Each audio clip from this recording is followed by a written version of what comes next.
নতুন মন্ত্রিসভার শপথ অনুষ্ঠানে যোগ দিতে মোট ১৩ দেশকে আমন্ত্রণপত্র পাঠানো হয়েছে। কূটনৈতিক সূত্রে জানা গেছে, প্রধান উপদেষ্টা ডক্টর মোহাম্মদ ইউনূসের স্বাক্ষরে আমন্ত্রণপত্র পাঠানো হয়েছে।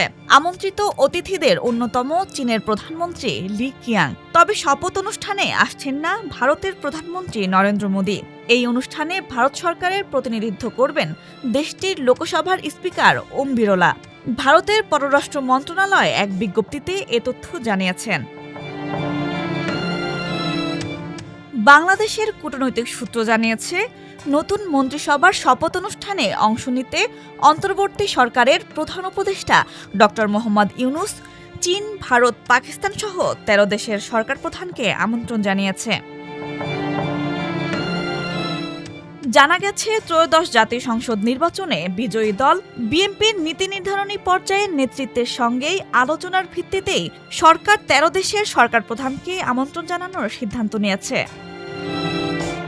কূটনৈতিক সূত্রে জানা গেছে, এ পর্যন্ত আমন্ত্রিত দেশের তালিকায় রয়েছে চীন, সৌদি আরব, তুরস্ক, ভারত, পাকিস্তান, সংযুক্ত আরব আমিরাত, কাতার, মালয়েশিয়া, ব্রুনেই, শ্রীলঙ্কা, নেপাল, মালদ্বীপ ও ভুটান।